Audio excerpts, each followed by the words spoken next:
वर्षभर बार चालू राहते. वर्षातून 4 बार असतात, 2 बार आंबे. आता आंबा खायला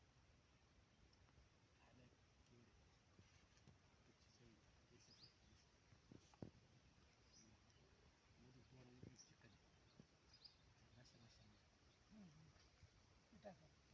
म्हणजे रसामध्ये ना साखर गुण टाकायचंच नाही एवढा मध्ये.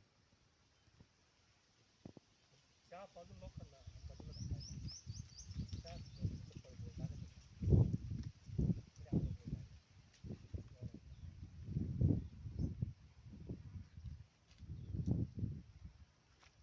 जे आंब्याची शेती वर्ष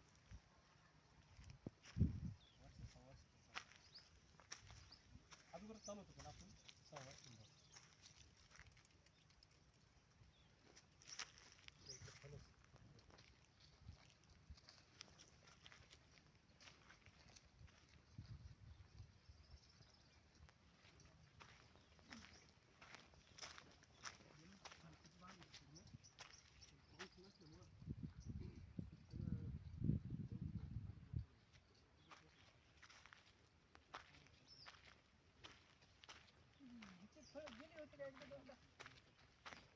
फळं गेली असतील.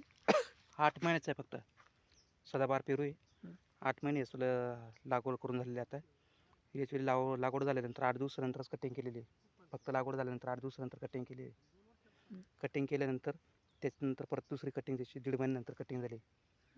त्यानंतर 3 ते 3.5 महिन्यात परत तिसरी कटिंग घेऊन आणि आता या झाडांना खूप माल धरला आता हा माल धरलेला आहे. तर आता या झाडांना खूप माल आलेला आहे, जबरदस्त माल आलेला आहे. साधारणतः अजून 2-3 महिन्यामध्ये तो चालू होईल पेर पूर्ण, 2-2.5 महिन्यामध्ये. आणि आतमध्ये जो आहे तर हा जपान जेन आंबा लावलेला आहे. हा साधारणतः 1 वर्षामध्ये चालू होतो, याला फळ यायला सुरुवात होईल. आता याची कटिंग केलेली आहे, पूर्ण आंब्याची कटिंग केलेली आहे. आंब्याच्या झाडाला साधारणतः किती किलो माल लागला? एक आंब्याच्या झाडाला साधारणतः 20 किलो माल पकडला. 20च किलो पकडायचा एका आंब्याच्या झाडाला फक्त. आणि हा वर्षातून 2 ते 3 वेळेस आंबा येतो. 2 तास झालं. हो, जपान जे नाव या आंब्याचं नाव आहे. आता याला तुफान माल आलेला आहे एकदम. आणि आतमध्ये आपण मोहगुनी लावलेली. इथे 4 प्रकारचे झाडं लावलेली. हे बघा,